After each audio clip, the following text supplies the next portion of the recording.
Hello students, welcome back to our channel. Students, next exercise हम start करने वाले हैं, एक्सरसाइज 4.3। सो 4.3 में जो आपका फर्स्ट क्वेश्चन है स्टूडेंट्स, वो एक बार देखते हैं। Find the roots of the following quadratic equation if they exist by the method of completing the square. तो आपको कंप्लीटिंग द स्क्वायर मेथड से इनके आंसर्स निकालने हैं।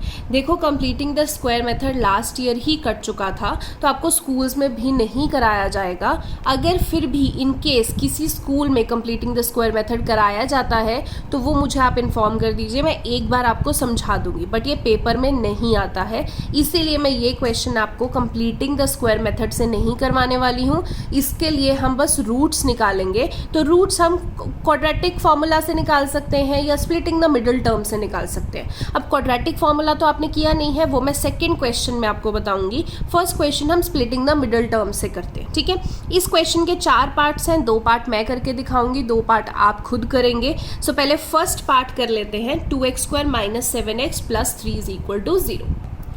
तो फर्स्ट पार्ट आपको पता है, अगर इसको स्प्लिटिंग द मिडिल टर्म करना है तो मैं फर्स्ट को लास्ट से मल्टीप्लाई करूंगी। 2 × 3 6, 2 नंबर्स की मल्टीप्लाई करके 6 आ जाए और प्लस माइनस करके 7 आ जाए तो मुझे पता है कि -6 - 1 6 1 6 एंड 7 भी बनता है। तो -6x -6, इन दोनों में से कॉमन ले लेंगे तो 2x आ जाएगा, तो इधर क्या आ जाएगा x और -3। इन दोनों में से कुछ कॉमन नहीं आ रहा तो -1 आ जाएगा, x -3 x -3 ब्रैकेट आ गई है, एक बार लिख लीजिए। 2x - 1 एक बार लीजिए, तो एक बार x - 3 = 0 यानी कि x की वैल्यू 3, एक बार 2x - 1 = 0 यानी कि x की वैल्यू 1/2। ठीक है, तो ये आपके रूट्स आ गए। ठीक है, रूट्स का मतलब वही होता है जो हम पॉलिनोमियल्स चैप्टर में जीरोस बोलते हैं कि x के जीरोस निकालिए, तो ये जीरोस ही हैं, उसी को हम रूट्स बोलते हैं क्वाड्रेटिक इक्वेशन में। ठीक है, इसका थर्ड पार्ट देख लो। थर्ड पार्ट मैं करवा देती हूँ क्योंकि रूट वाला है, आप थोड़े कंफ्यूज हो जाते हैं। तो 4 × 3 12, तो 12 के फैक्टर्स की मुझे प्लस माइनस करके 4√3 आ जाए। अब देखो, जब रूट आती है ना तो प्रॉब्लम आती है। आपने पहले देखना रूट में आ क्या रहा है, यहाँ पे √3 आ रहा है, तो मुझे ऐसा फैक्टर चाहिए जिसमें √3 आता हो। ठीक है, तो मैंने फैक्टर ले लिए, 3 4 = 12। ठीक है, अब √3 चाहिए, मतलब एक 3 के अंदर 2 √3 होते हैं। ठीक है, और मुझे 4√3 चाहिए। ये 4 को मैं ऐसे लिख सकती हूँ 2 × 2। ठीक है, तो मैंने फैक्टर क्या बना दिए, 2√3 और ये वाला 2√3। ठीक है, तो 2√3 + 2√3 क्या बन जाएगा, 4√3। इसलिए मैंने यहाँ पे लिखा 2√3x + 2√3x 4√3x बन जाएगा। ठीक है, तो इन दोनों में से अब क्या कॉमन आ रहा है, 2x आ जाएगा, यहाँ पे 2x बचेगा, यहाँ पे 3 प्लस। अब इन दोनों में से अगर मुझे यहाँ पे 2 चाहिए तो √3 बाहर लेना पड़ेगा, तो क्या आ जाएगा 2x प्लस एक 3 में से एक √3 बाहर निकल गया, तो एक √3 तो अंदर बचा होगा ना, तो वो निकल गया। ये ब्रैकेट और ये ब्रैकेट आपकी सेम आ रही है, मतलब आप सही कर रहे हो। तो 2x + √3 एक बार लिख लिया, इन दोनों को कंबाइन करेंगे तो भी 2x + √3 आ रहा है। तो एक बार 2x + √3 = 0, x की वैल्यू -√3/2। इधर भी 2x + √3 = 0, x की वैल्यू -√3/2। ठीक है, सो दिस इज योर आंसर। अब देखो, जो सेकंड क्वेश्चन है, इसके बाकी 2 पार्ट तो देखो आपने करने हैं, आपको फिर भी डाउट होता है तो मुझसे पूछ लीजिए। क्वेश्चन नंबर 2 जो है इसका, उसमें आपको बोला है कि solve the equations given in question 1 by quadratic formula. तो क्वाड्रेटिक फॉर्मूला ऐसी चीज़ है जो आपने अभी तक नहीं की है, तो वो फॉर्मूला समझा देती हूँ कि क्वाड्रेटिक फॉर्मूला होता क्या है। देखो, मैंने आपको पिछले उसमें बताया था कि हमारे पास एक डी होता है जिसको हम बोलते हैं डिस्क्रिमिनेंट। तो डिस्क्रिमिनेंट जो होता है उसकी वैल्यू होती है, फॉर्मूला है b² - 4ac।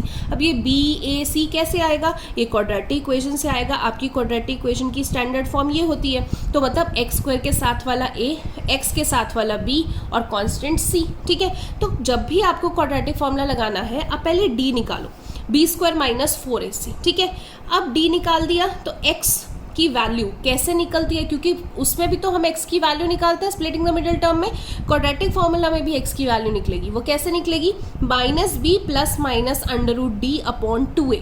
या फिर कुछ लोग ऐसा भी करते हैं कि -b ± √d है ना, तो d की वैल्यू यहीं पे डाल के सॉल्व कर लेते हैं, b² - 4ac/2a। ठीक है, तो आप दोनों में से कोई भी फॉर्मूला लगा सकते हो। मैं आपको बोलूँगी कि यहाँ पे डाल के आप थोड़ा सा कंफ्यूज हो जाएंगे, पहले पहले आपका इतना प्रैक्टिस नहीं होती है तो कई बार कैलकुलेशन मिस्टेक हो जाती है, तो बेटर है आप पहले डी निकाल लो और फिर इसमें डालो। ठीक है, अब सेकेंड क्वेश्चन में मैं फर्स्ट पार्ट करके दिखाती हूँ। जो फर्स्ट क्वेश्चन का फर्स्ट पार्ट था हमने स्प्लिटिंग द मिडिल टर्म से किया था, वही क्वेश्चन अब मैं क्वाड्रेटिक फार्मूला से आपको रूट्स निकाल के दिखाती हूँ। ठीक है, तो आपके पास ये इक्वेशन है, तो क्वाड्रेटिक फार्मूला के लिए मुझे तो पहले डी निकालना पड़ता है, डी यानी कि बी स्क्वायर माइनस 4ac।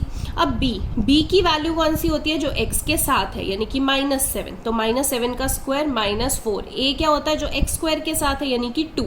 सी क्या है, जो कॉन्स्टेंट है यानी कि 3। तो -7 का स्क्वायर 49 माइनस 4 2 8 8 3 24, 49 माइनस 24 25। डी क्या आ गया 25। देखो डी जब पॉजिटिव आएगा तो भी आपने आगे क्वाड्रेटिक फॉर्मूला लगाना है, डी जब 0 आएगा तो भी क्वाड्रेटिक फॉर्मूला लगाना है। बस जब डी नेगेटिव आ जाएगा तो क्वाड्रेटिक फॉर्मूला नहीं लग सकता क्योंकि रूट्स एग्जिस्ट नहीं करते। ठीक है, तो अब डी आ गया आपके पास। अब एक्स का फॉर्मूला लगा दो, -b प्लस माइनस √d/2a। तो माइनस बी की वैल्यू क्या है, एक्स के साथ वाला -7 प्लस माइनस √d, तो d 25 है उसको अंडर रूट में रखना है /2a। ए क्या है, एक्स स्क्वायर के साथ वाला 2।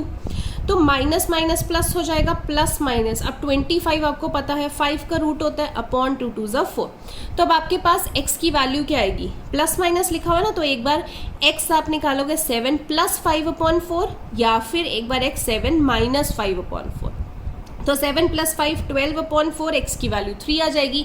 7 - 5 2 2/4, x की वैल्यू 1/2 आ जाएगी। तो आप देख सकते हो यहाँ पे x की वैल्यू 3 एंड 1/2 आई। जब हमने फर्स्ट पार्ट किया था स्प्लिटिंग द मिडिल टर्म से तो भी x की वैल्यू 3 और 1/2 ही आई थी। तो आप किसी भी मेथड से निकालो आपके रूट सेम ही आएंगे। ठीक है, अब इस क्वेश्चन में तो आपको बोल दिया कि क्वाड्रेटिक फॉर्मूला लगाओ, तो आपने क्वाड्रेटिक से ही लगाया है। अब नॉर्मल भी आप जो इक्वेशन सॉल्व करते हैं आप उसको स्प्लिटिंग भी कर सकते हो, क्वाड्रेटिक भी कर सकते हो। हम यूजुअली क्वाड्रेटिक ना तब लगाते हैं जब हमारे स्प्लिटिंग के फैक्टर्स नहीं बन रहे होते, तो हम क्वाड्रेटिक लगा के कर लेते हैं जब हमें फैक्टर ना समझ में आए। ठीक है, इसी का मैं थर्ड पार्ट भी करके दिखाती हूँ। थर्ड पार्ट देखिए, आपको इक्वेशन दी हुई है, सबसे पहले डी निकालेंगे, B square minus 4ac। B की वैल्यू जो एक्स के साथ होता है यानी कि 4√3 का स्क्वायर -4। ए की वैल्यू एक्स स्क्वायर के साथ 4 इंटू कॉन्स्टेंट 3। अब 4√3 का स्क्वायर, 4 का स्क्वायर 16, √3 का स्क्वायर 3, 16 3 = 48, 4 4 = 16, 16 3 = 48, 48 48 कैंसिल हो गया, 0 आ गया। अब जब 0 आएगा तब भी आपने क्वाड्रेटिक फॉर्मूला लगाना है, तो -b प्लस माइनस √d/2a। तो -b की value 4√3 plus minus √d, d की वैल्यू √0/2a यानी कि 4। तो -4, अब √0 तो √0 कुछ नहीं होता। ठीक है, तो -4√3, 2 4 = 8, यहाँ से कैंसिल हो गया, तो -3/2। अब -3/2 यानी कि a की वैल्यू आई, प्लस माइनस आगे 0 था तो प्लस माइनस लगाने का कोई फायदा नहीं हुआ। बट अगर आप इसको स्प्लिटिंग द मिडिल टर्म से जब आप कर रहे थे तो आपके पास आंसर 2 आ रहे थे, -√3/2 -√3/2। ठीक है, तो इसमें भी वही बात है कि दो ही फैक्टर्स हैं, -√3/2 -√3/2, बस वो दोनों फैक्टर सेम है। और सेम क्यों है ये आपको मैं नेक्स्ट टॉपिक में आपको समझ में आएगा, जब आप नेचर ऑफ रूट्स पढ़ेंगे तो आपको डिटेल में बताऊंगी। ठीक है, ओके, थर्ड क्वेश्चन करते हैं। थर्ड क्वेश्चन में आपने क्या करना है, आपको सॉल्व करने के लिए बोला, ये आपको इक्वेशन दे दी और आपको बोला सॉल्व करो। सॉल्व का मतलब क्या होता है, एक्स निकालना। ठीक है, तो एक्स निकालना है, यहाँ पे हम क्या करेंगे, एक्स वेरिएबल लेंगे। तो यहाँ पे हमने एलसीएम ले लिया, इसके नीचे कुछ नहीं है तो 1 और एक्स का LCM x into x, x square minus x divided by x, 1 into 1 1 = 3। अब ये इधर जाके क्रॉस मल्टीप्लाई हो जाएगा, x square minus 1, 3 into x 3x, x square, ये 3x इधर आके माइनस, इधर 1 = 0। अब आपके पास ये इक्वेशन बन गई। अब देखो इस इक्वेशन को ना आप स्प्लिटिंग द मिडिल टर्म से भी कर सकते हो, क्वाड्रेटिक फॉर्मूला से भी कर सकते हो। अगर आप स्प्लिटिंग करने जाओगे तो आपको ऐसे फैक्टर मिलेंगे नहीं कि 1 हो। अब 1 के फैक्टर क्या हो सकते हैं, 1 और 1 नहीं हो सकता ना, बट 1 और 1 को किसी भी तरह प्लस माइनस करके मेरे पास 3 नहीं आ रहा। तो ऐसे केस में जब आप फंस जाते हो, आपको फैक्टर नहीं समझ में आते हो, तो आप क्वाड्रेटिक फॉर्मूला यूज करो। तो पहले हम डी निकालते हैं, B square minus 4ac। B की वैल्यू क्या है, जो एक्स के साथ है, -3 का स्क्वायर -4, एक्स स्क्वायर के साथ वाला a यानी कि 1, c क्या है आपके पास -1, तो -3 का square 9, minus into minus plus 4, 9 + 4 = 13। ठीक है, तो d आपके पास 13 आ गया। अब x का फॉर्मूला लगा दो, -b प्लस माइनस √d/2a, तो -b, b की वैल्यू आपके पास क्या है, -3 plus minus under root D की वैल्यू आपके पास 13 है अपॉन 2a, तो माइनस माइनस 3 हो जाएगा प्लस माइनस √13/2। अब दो ही चीज़ें हो सकती है, either x is equal to 3 plus √13/2 और x is equal to 3 minus √13/2। अब √13 तो आगे सॉल्व नहीं होगा, so this is your answer. अब ये आंसर आप स्प्लिटिंग द मिडिल टर्म से नहीं निकाल पाते, इसलिए हमने इसको क्वाड्रेटिक फॉर्मूला से निकाल दिया। सेकेंड पार्ट देखते हैं। सेकेंड पार्ट में भी आपको इक्वेशन दी हुई है, आपको इसको सॉल्व करना है। तो आपके पास पहले देख सकते हैं कि लेफ्ट साइड में एलसीएम ले लीजिए, तो x+4 x-7 एलसीएम होगा। इस पूरे को जब आप x+4 से डिवाइड करेंगे, x+4 cancel, x-7 into 1 x-7, फिर ये माइनस है, x-7 को पूरे से डिवाइड करते हैं तो x-7 कैंसिल, x+4 बचा, x+4 इंटू 1 क्या आना चाहिए था x+4, बट बाहर माइनस है तो साइन चेंज हो जाएगा x-4, राइट साइड पे 11/30। x and minus x cancel हो गया, -7 -4 -11 अपॉन, दोनों नीचे मल्टीप्लाई किए हुए, इधर 11/30, 11 से 11 कैंसिल हो गया, तो आपके पास क्रॉस मल्टीप्लाई करो, इधर -1 इंटू 30 -30, इधर 1 इंटू दिस, तो आप ब्रैकेट्स को मल्टीप्लाई कर दो, x into x x square, x into -7 4 into x 4x 4 into -7 -28, तो x square -7x plus 4x -3x, ये -28 इधर आ जाएगा और -30 उधर जाके +30 बन जाएगा, तो x स्क्वायर -3x -28 + 30 +2 हो जाएगा। अब आपके पास क्वाड्रेटिक इक्वेशन बन गई है। फिर से आप स्प्लिटिंग भी कर सकते हैं, क्वाड्रेटिक फार्मूला भी लगा सकते हैं। मैं आपको क्वाड्रेटिक फार्मूला बताऊंगी ताकि आपको और प्रैक्टिस हो जाए। तो d आप निकाल सकते हो b² -4ac, तो b की वैल्यू जो x के साथ है क्या है -3 -4, a जो x² के साथ है 1, c जो कॉन्स्टेंट है -3 का स्क्वायर 9, 4 इंटू 2 8, 9 - 8 इज 1।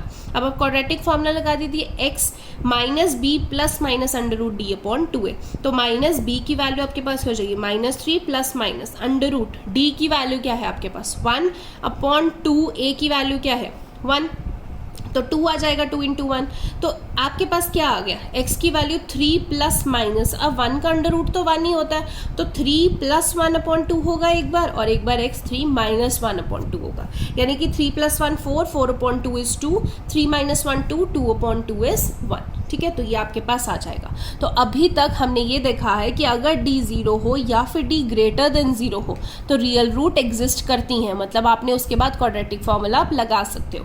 बट अगर किसी केस में आपके पास d नेगेटिव आ जाता है तो नो रियल रूट एग्जिस्ट। ठीक है, इसके जैसा आपको एक एग्जाम्पल भी मिलेगा जिसमें d नेगेटिव आएगा और उसमें कोई रूट नहीं निकल सकती, वो आगे सॉल्व ही नहीं हो सकता। ठीक है, तो आज का आपका होमवर्क जितना मैंने ये लेक्चर दिया है उसके बीच में जो मैंने पार्ट्स छोड़े हैं वो आपको करने हैं, प्लस मैं आपको एग्जाम्पल्स बता देती हूँ कि आपने कौन सी करनी है। आपने एग्जाम्पल नंबर 11, 13 एंड 14 ये आपने 3 एग्जाम्पल्स करनी है, प्लस जो पार्ट्स मैंने छोड़े हैं वो करने। सो आज का होमवर्क आपका इतना ही, अगले क्वेश्चंस नेक्स्ट लेक्चर में करेंगे। Thank you so much.